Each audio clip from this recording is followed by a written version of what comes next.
En l'an de grâce 2018, le duc de Savoie créa, entre autres, son propre podcast. Celui-là même. Depuis, il perdure, traversant le temps comme une épée à deux mains traverse les côtes d'un pourceau. Car, fatigué d'entendre la même soupe servie, encore et encore par de vils faquins sur de fades et disgracieuses vidéos YouTube, il dut innover. Proposant sa parole, parfois grossière, parfois téméraire quelque peu, incisive mais toujours issue d'un vécu, le duc, sur un format plus ou moins long que lui seul décide, en tant que monarque, traite dans son infinie bonté d'une questionnette qui te taraude. Car il est comme ça, notre duc, humaniste, amoureux du vivant, la main sur le cœur, il veille sur son duché.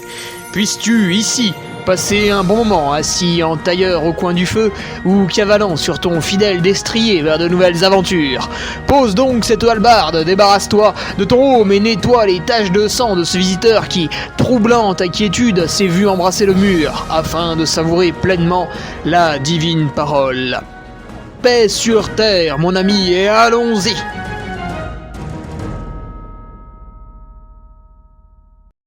Et bonjour tout le monde. Alors, on se retrouve pour le podcast numéro 229 avec aujourd'hui une question de Jonas Ken. Je sais pas si je prononce très très bien. La question est un peu fouillis, un peu fourre-tout. Du coup, j'ai décidé de lui donner un titre un peu comme à l'accoutumée avec le titre « Redécouvrons l'entraînement polarisé ». Voilà, redécouvrons l'entraînement polarisé. Alors pourquoi ? Parce que c'est quelque chose que tout le monde découvre sans arrêt. Et puis en fait, ça commence à être assez vieux, hein, malheureusement. Hein, ça c'est... Comme dans le domaine de la nutrition, chaque année, t'as un gars qui te ressort un truc qui est connu depuis 20 ans et qui te fait croire, via de jolies vidéos miniatures sur YouTube, que c'est absolument formidable. Et en fait, non, on connaît. C'est comme, par exemple, avant une course, je vais faire ce qu'on appelle un régime dissocié, un régime scandinave, ce que tu veux. Et t'as toujours des gens qui sont là, oh là là, mais qu'est-ce que c'est, oh là là, c'est incroyable, et comment tu fais et tout. Ouais, alors en fait, les gars, je vous explique, il y a 20 ans, quand j'avais 10 ans, il y avait des amis de mes parents qui venaient manger à la maison et qui parlaient de sport et qui faisaient ce régime dissocié. Et donc le truc a déjà au moins 20 ans, c'est-à-dire que c'est niveau découverte, on n'est pas sur... voilà. Et ben, l'entraînement polarisé, c'est un petit peu pareil, ça fait quand même une sacrée paire de dizaines d'années qu'on sait ce que c'est et pourquoi il faut le faire et qu'on le fait quasiment tous. Et on a toujours quelqu'un qui découvre. Donc allons-y. Avant toute chose, un remerciement spécial aux nouveaux patriotes. Alors, qui dit fin du mois dit bien sûr pas mal de départs. D'ailleurs, cette plateforme est assez opaque et certains se font éjecter pour des soucis de carte bleue. C'est toujours un peu la merde pour revenir. Et je suis désolé, je réponds aux messages que vous m'envoyez, mais... je n'y peux rien, la plateforme est très particulière, pour ne pas dire parfois désagréable. Enfin, ça n'est rien par rapport à YouTube, bien sûr, qui est une horreur. Alors, Paul Maria, merci pour sa venue. Julien Lodem, Julien qui a pété un plomb, là, qui a mis la très très grosse contribution. Bon, écoute, Julien, je la reçois avec plaisir. Drouin des 13, Kylian Gaudier, Michel Jackson, Thomas Queunier, Hugo Comrine, Guillaume Pellissier, Benjamin Guérin, le retour d'Olivier Darnay, enfin, Arthur Charuel, Amnet, Oliso et Régis Couder. Voilà, merci. Ah, pas de féminine dans ce nouvel arrivage. Voilà, merci aux nouveaux patriotes qui généralement remplacent les anciens, ceux qui partent. Et vous voilà embarqué, il y a eu lundi la revue de presse. Vous vous dites, ouais, le week-end dernier, il s'est rien passé dans le monde du trail. Eh ben si, revue de presse, 8 pages. Hop, voilà, bien ficelé. Livré à 16h30 le lundi soir. Vous découvrirez d'ailleurs dans un article Patreon pourquoi la revue de presse sort à peu près à 16h30. L'article du vendredi. Alors, on va parler de quoi ce vendredi? Eh bien, je crois que ce vendredi, nous allons parler du Nice by UTMB qui s'est déroulé fin septembre, qui a été globalement pas mal parce que c'était une première édition. D'un coup, il y a 4000 mecs qui viennent faire un peu du trail, et il faut s'en occuper et c'est pas simple, même quand on est l'UTMB. Évidemment, il y a eu des couacs, on reviendra là-dessus. Et voilà, pour ce vendredi, j'avais eu dans l'idée de faire cohabiter à la fois un coureur et les organisateurs. Tu vois, ouais, mais t'as fait ça, et toi t'as pas fait ça. Et après on s'insulte, ouais, mais t'es un connard. Non, je plaisante. Hein. On restera bien sûr dans le calme et la discipline. On n'est pas chez la France Insoumise ici, on reste zen. N'est-ce pas, Raquel Garrido? Alors, d'autres news en tant que speaker, je serai bien sûr à l'Ultra Trail du Beaujolais Vert ce week-end. D'ailleurs, ils annoncent beau temps, donc je crois que je suis pas tout à fait sûr que vous puissiez encore vous inscrire. Donc, si vous l'avez pas fait, vous l'avez dans le cul. Voilà, c'est fait. Salut. Et puis sinon, voilà, rendez-vous ce vendredi soir à 21h pour le départ de l'Ultra Trail, pour ceux qui aiment vraiment beaucoup la longue distance. Et puis pour ceux qui aiment moins, le samedi c'est 55, 25, 15 et 8 km. Donc ça nous occupe un certain temps, pour ne pas dire toute la journée, puisque le dernier coureur est attendu samedi à 21h.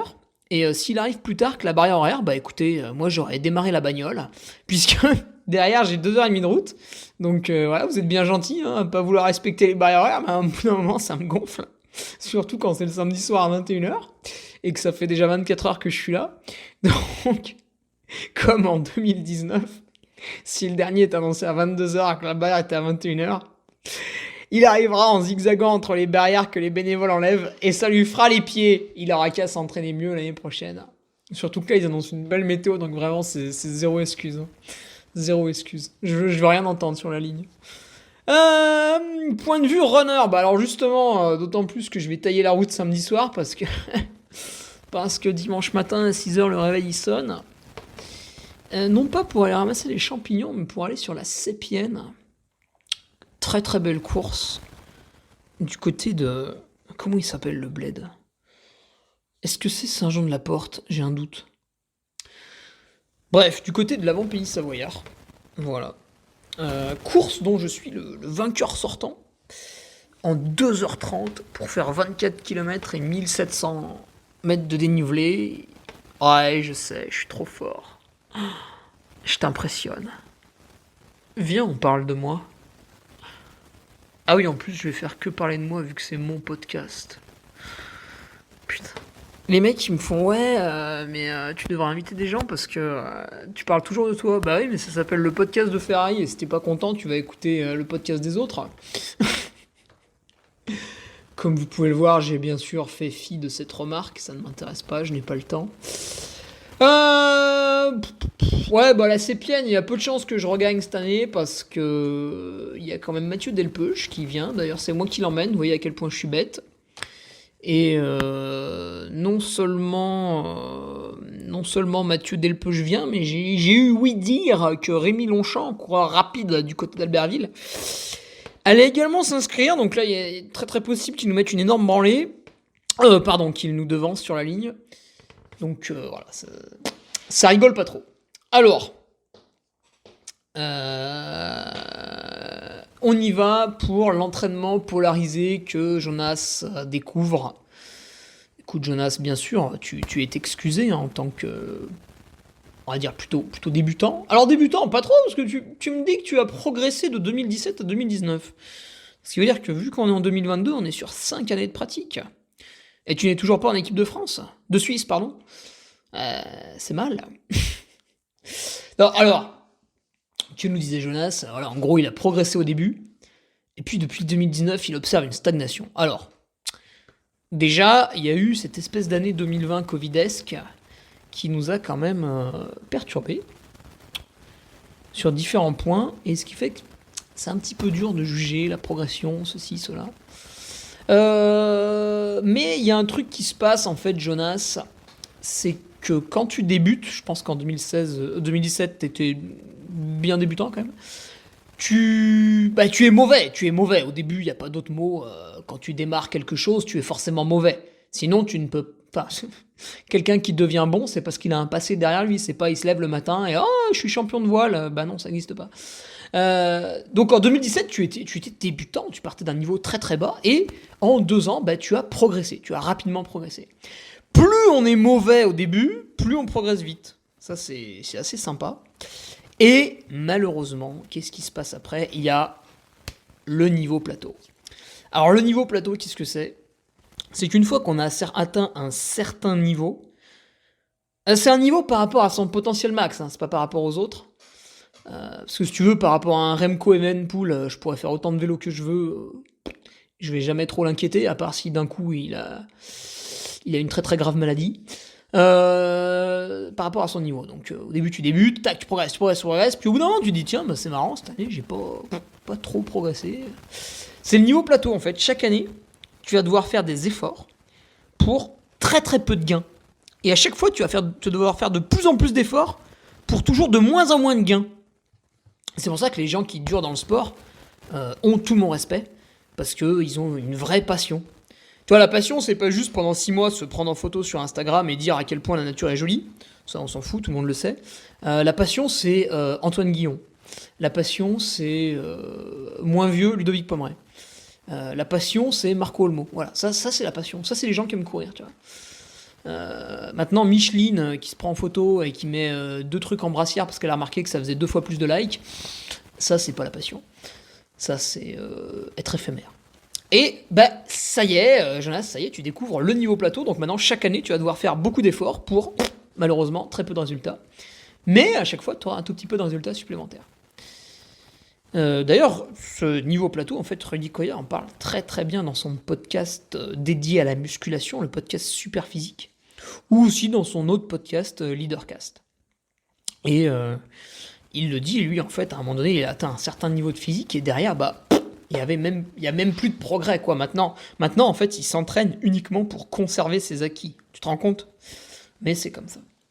Donc, bref. Qu'est-ce qui s'est passé dans la tête de Jonas? Il stagne, voilà, il se pose des questions, il se dit merde, est-ce que je suis pas redevenu un gros nul? Non, pas du tout. Et d'un coup, il découvre des papiers comme ça, des écritures, des textes sacrés. Alors, Kylian, qui l'a perturbé, puisque Kylian a proposé son entraînement. Donc les gens peuvent le consulter, ce qu'il a fait en 2022. Moi, je vois pas trop l'intérêt parce que, en fait, qu'est-ce que vous voulez faire de l'entraînement de Kylian? Vous avez cru que vous étiez capable de faire pareil? Qu'est-ce qui se passe dans votre tête? Vous êtes des malades? Non, après, je dis pas, on peut s'inspirer de certaines choses. Et Jonas, justement, ça lui a fait tilt. Qu'est-ce qu'il a vu? Il a vu que Kylian parlait de plusieurs zones cardiaques, 5, alors pourquoi pas? Après, là, il y a plusieurs religions là-dessus, chacun son dieu. Et Kylian donc dit, voilà, la zone du milieu, la zone 3, j'y vais jamais, c'est caca boudin. Alors il a pas écrit caca boudin, mais il faut comprendre ça comme ça, c'est caca boudin, on n'y va pas. C'est très fatigant. Alors pour résumer, alors bien sûr je suis pas coach, on s'en fout, mais je vois les autres faire. Pour résumer, en fait la zone 3, c'est une zone qui va te demander beaucoup d'efforts pour la tenir, donc c'est très fatigant. Et même si tu récupères bien, ça ne fait pas beaucoup de bénéfices ou d'adaptation. Alors que quand tu vas faire le gros bourrin sur 2 fois 8 fois 1 minute, donc là tu vas être en zone 5 si tu y vas attaquer, là une fois que tu vas récupérer, tu vas créer de très bonnes adaptations. A l'inverse, quand tu vas aller dans la zone 1, de très très doucement, le cœur très bas, pendant de nombreuses heures j'imagine, et là tu vas faire un autre type d'adaptation au niveau des mitochondries, elles vont se déplacer un petit peu plus. Alors si tu sais pas ce que c'est une mitochondrie, on s'en fout, mais en gros ça va développer ton endurance, voilà en gros. Et du coup au milieu, la zone 2, la fin de zone 2 on va dire, la zone 3 dans son intégralité, le début de zone 4, ça ne présente que très peu d'intérêt. Alors du coup, quand on analyse un petit peu tout ça, on se dit quel est l'intérêt d'en faire? Puisque ça sert pas à grand chose et que c'est fatigant, on met de côté. Pourquoi pas? Très très très bonne remarque. Très pertinent. Du coup, qu'est-ce qu'il nous reste? Il nous reste beaucoup de SV1. euh, et ce SV1, bah, c'est un espèce de seuil ventilatoire où, disons que la valeur du SV1, c'est au moment, alors je me rappelle plus de la définition parce que ça m'intéresse pas des masses, je retiens juste le chiffre et puis je dépasse pas, mais c'est au moment où vous avez votre échange gazeux qui commence à s'intensifier un petit peu, on va dire. Et puis SV2, c'est l'échange gazeux est supérieur à je sais plus quoi, enfin les deux courbes se croisent, bon bref. Bref, retenons qu'il y a la zone 1 où on va tout doucement, et la zone 5 où on va à bloc, quoi, voilà, pour caricaturer. Et entre les deux, vous n'y allez pas. Ça, c'est la polarisation. Du coup, on supprime ce qui est fatigant et a priori inutile. Pourquoi ça n'est pas inscrit dans la Bible? Alors déjà parce que Jésus s'en fiche, mais aussi, et Mahomet et tous les autres là, mais aussi parce que des fois, attention, c'est un outil dangereux, on l'utilise avec parcimonie. Tu vois, par exemple, la tronçonneuse, c'est bien pour couper un arbre. Mais pour couper une feuille de papier, n'est-ce pas un petit peu excessif? N'est-ce pas dangereux à ce moment-là? Si ta fille de 5 ans tient la feuille de papier dans ses mains face à elle et que toi tu veux la découper à la tronçonneuse, est-ce qu'on n'est pas en train de prendre un risque? Moi je pense que si. Par contre, si tu prends un ciseau, là ça va. Alors que l'arbre avec le ciseau, ben... Alors du coup cette zone 3, globalement il faut l'éviter. C'est très fatigant, on n'en tire aucun bénéfice, on a compris. Maintenant, de temps en temps il va falloir y aller. Pourquoi? Parce que quand tu vas faire une course, bah tu vas balayer cette zone 3. Tu vas pas t'amuser à faire des intensités et à récupérer et faire que du SV1 derrière. Non, tu vas balayer en course, tu vas balayer toutes les zones. Alors, si c'est un ultra, tu vas quand même éviter de balayer la zone 5. C'est audacieux. D'ailleurs, tu vas peut-être te limiter à la zone 2, mais voilà, quelqu'un qui va faire un 20 km, un maratrail, un 50, 60 bornes, lui, il va titiller un petit peu tout, tu vois. Et du coup, si il fait jamais. Je caricature. Imaginons un mec, il fait que des sorties sous SV1, donc très très lentes. Moi, pour rester sous le SV1, dans une bosse au-dessus de 10%, c'est de la marche. C'est de la marche. Et pas très vite. Donc, des entraînements très très lents, ou alors à plat, mais lentement aussi. Et de temps en temps, parce que tu peux pas en faire tout le temps, des entraînements, voilà, 1 minute, 30, etc., 2 minutes, tout ce que tu veux, là. Et le gars, jamais il va entre les deux, quoi. Son cœur, soit il est à 180, soit il est à 120, quoi, tu vois, pour caricaturer. Et entre les deux, Donc, ce gars-là, il va arriver en course. Et en fait, il va être perturbé par la nouveauté. Alors, perturbé par la nouveauté, ça veut dire quoi? Ça veut dire qu'il va... il va être dans un essoufflement qu'il n'a pas l'habitude de faire. Du coup, il peut être un petit peu perturbé. À ce moment-là, il va manger son ravito, ses bars, ses gels, ses boissons, enfin ce que tu veux. Et quand il est à l'entraînement, il les mange pas dans le même move, tu vois. Du coup, là, il va être trop essoufflé, pas assez essoufflé quand il va manger. L'allure, il va pas savoir la juger en course parce que il a jamais été à cette allure. Soit il était à fond, soit il était tout doucement. Donc c'est pour ça que c'est pertinent de temps en temps, et c'est par exemple ce que j'ai fait hier matin, mardi matin, j'ai simulé pendant 12 km une allure typique du trail du Sancy, donc 33 km, 2000 mètres de dénivelé, que j'avais fait en 3h20. Du coup, j'ai fait un parcours de 12 km, avec 850 mètres de dénivelé, et je l'ai fait en 1h10, 1h15, je sais plus. Donc j'ai simulé un peu le même truc. Alors là, j'ai fait de la zone 2, de la zone 3, un tout petit peu de zone 4, dans certains débuts de boss un peu raides, et peut-être un peu de zone 1 à la fin de la descente, parce que je suis pas descendu comme un gros débile non plus, vu que derrière je devais faire du seuil haut. Bon, ça a échoué parce que c'était un peu gourmand, mais bref. Donc là, tu vois, hier matin, j'ai fait un entraînement où vraiment j'étais dans toutes les zones les plus fatigantes possibles. Évidemment, c'est le seul de la semaine. Ah non, il y a la course dimanche. Bon, certes. Derrière, ça va être que de la zone 1. Mais tu vois, de temps en temps, c'est bien d'y aller. Alors maintenant, ton problème, Jonas, c'est que toi, tu viens de remarquer qu'en fait, tu y vas tout le temps. Bah ouais, parce que il me dit, ouais, j'essaie de faire ça, mais si je veux respecter ma fréquence cardiaque à pas dépasser, en fait, je vais tout doucement en montée. Bah ouais, c'est ça, tu vas devoir marcher. Alors tu vas devoir marcher, et en fait, tu vas devoir le faire longtemps. avant que ton cœur s'habitue et que tu puisses peut-être trottiner un petit peu. Mais du coup, tout ton entraînement à basse intensité, bah, il va falloir que tu acceptes d'aller tout doucement. Parce qu'en général, quand on a un niveau vraiment débutant, on peut pas courir en montée, c'est pas possible. Courir en montée, c'est une intensité quand on est débutant. Si tu veux, aujourd'hui, tu prends un Nicolas Martin, il va pouvoir trottiner dans du 20% en restant à une intensité basse. Mais parce que le gars, quand il fait une course, il cote à 900. Toi, c'est pas ton cas. Si quand tu fais une course, tu cotes à 500, bah en montée, tu vas marcher. Sinon, c'est que t'es pas en train de faire de l'endurance douce, tu vois, t'es pas en train de faire de l'endurance fondamentale ou tu sais, toutes ces conneries-là là, pour faire les longues heures à intensité basse. Donc quand tu vois une côte, tu marches. Et puis peut-être un jour, tu seras capable de courir, c'est tout. Et si tu acceptes pas ça, donc ça veut dire que tu as beaucoup d'ego, un ego surdimensionné, c'est-à-dire tu refuses, tu refuses ce qui doit te faire du bien parce que tu n'acceptes pas de marcher, tu veux courir, ouais, moi je suis un runner et tout. Bah qu'est-ce qui va se passer? Tu vas continuer sur le même mood, c'est-à-dire que tu vas continuer à te fatiguer, tu vas pas progresser. Donc tu as le choix entre ravaler ta fierté et marcher dans les bosses, ou ne plus progresser. Toi, tu vas choisir. Tu vas devoir faire un choix. Il y en a beaucoup qui choisissent de toujours paraître beau à l'entraînement et de ne pas progresser. Tu vois, ils stagnent toute leur vie, ils sont contents. Puis comme ça, quand ils croisent des promeneurs, ils se la pètent un petit peu parce que tu sais, ils sont toujours en train de courir. Mais les résultats derrière, zombie walou quoi. Et donc, c'est pour ça que s'entraîner sur ça, en se basant sur sa fréquence cardiaque, c'est bien. C'est bien, globalement, c'est ce qu'il faut faire à peu près tout le temps. Mais de temps en temps, il faut sortir un peu des chiffres. Parce que bah il y a la séance simulation de course, la séance où je teste mon ravito, c'est quand même important parce que en course, combien de gens ne peuvent pas manger leur ravito, tu vois, c'est un peu emmerdant. Donc il faut de temps en temps faire cette séance-là. Après, est-ce que ça doit être une fois toutes les 2 semaines, une fois toutes les semaines? Tu vois, 2 fois par semaine, ça me semble être beaucoup. Peut-être une fois toutes les 2 semaines, faire un entraînement un peu zone 3, début de zone 4, fin de zone 2, bam bam bam bam bam bam bam bam, pour bien tester la bouffe, les compotes, les purées, les bars, l'alimentation, la boisson, tout ça.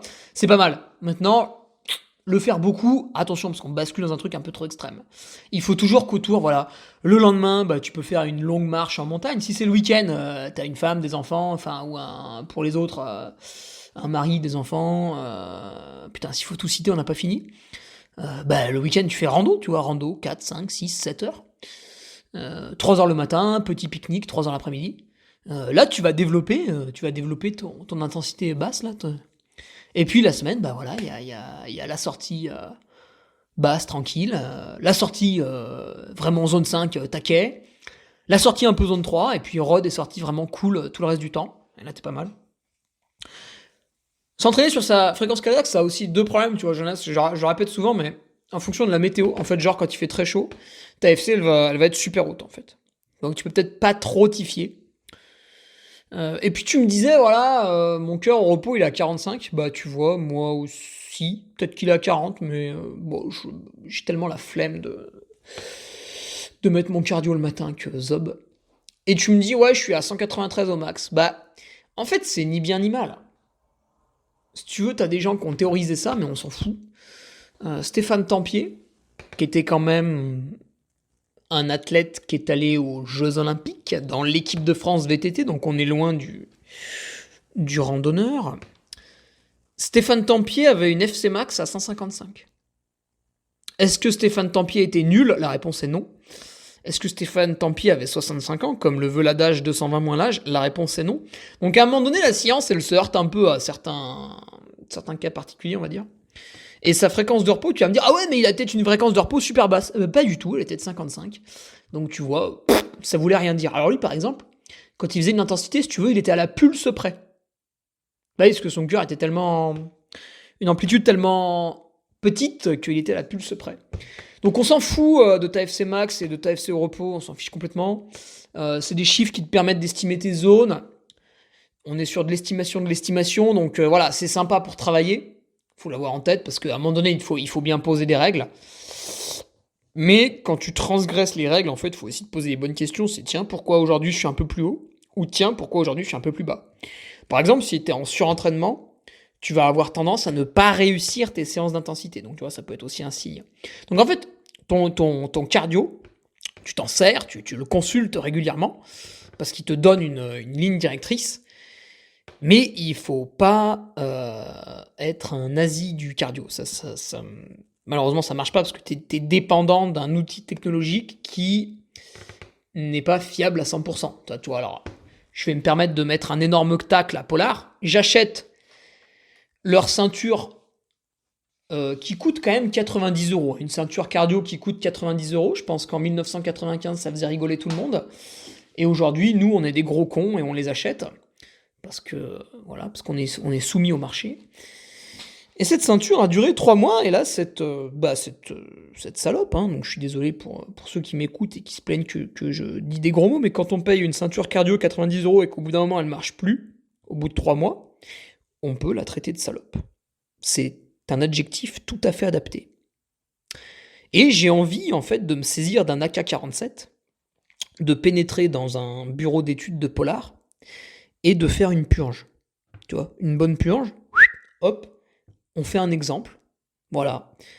C'est très cher, ça ne fonctionne pas, ça m'agace, il y a une sanction. Tu vois, voilà.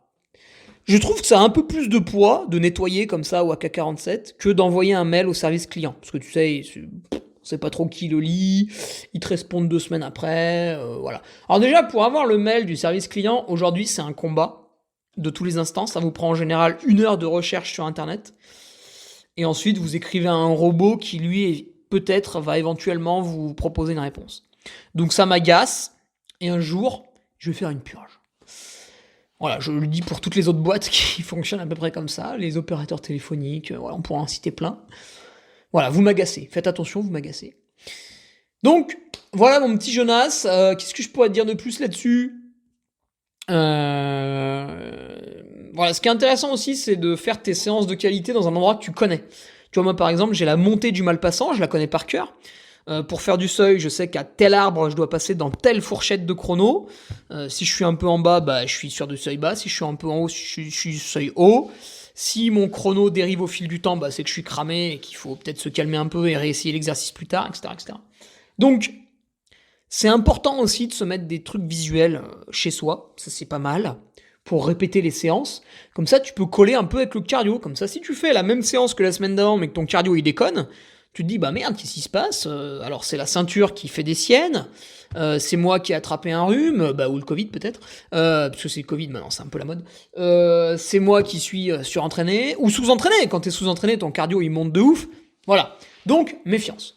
Donc voilà mon petit Jonas, je pense que je t'ai gentiment revisité l'entraînement polarisé en le vulgarisant à peu près un maximum. Évidemment, de nombreux ouvrages traitent du sujet, mais tu me les as envoyés en message, donc quel est l'intérêt que je te les recite, vu que tu les as déjà lus ? Donc tu l'as compris, cette zone 3, je reprends l'expression avec cacaboudin, on n'y va pas, sauf à de très rares exceptions, mais dans ton cas, en fait, l'exception, c'était quand t'allais doucement. Donc, inverse les choses, va doucement, tout le temps, et de temps en temps, fais-toi un entraînement en zone 3, et bien sûr, de temps en temps, un entraînement à AFC un peu maximal. Voilà. Je pense que j'ai rien oublié, donc je vais te laisser là. Rendez-vous vendredi pour les patriotes, les vrais de vrais, les tueurs, les kings, les membres de la Duc Army. Rendez-vous vendredi donc pour un petit échange à propos du Nice by UTMB. Voilà. Qui, je le rappelle, était une création de toutes pièces. Et vous apprendrez aussi dans cet échange. Vous apprendrez pourquoi l'événement a été créé de toutes pièces. Et oui. Donc, rendez-vous ce vendredi.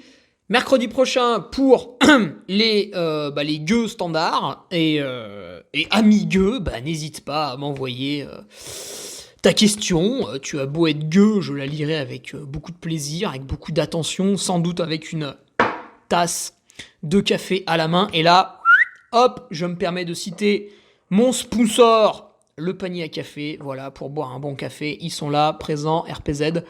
Voilà, on se retrouve mercredi prochain pour le nouveau podcast. Salut. Tu viens d'écouter le podcast du Duc de Savoie. Si tu souhaites approfondir avec de pertinents articles d'éminents spécialistes, rejoins le Patreon. Tu feras ainsi partie en tant que fidèle patriote de la très prestigieuse Duke Army. Si l'humour est ton leitmotiv et que tu n'as peur de rien, viens sur l'Instagram. Si tu veux espionner le duc, car tu es vil et sournois, son Strava est également à ta disposition. Enfin, si tu es vieux, presque sénile et ou débute dans les réseaux sociaux, contente-toi de suivre sa divine page Facebook, les liens sont dans la description. Que Dieu te garde et à la semaine prochaine.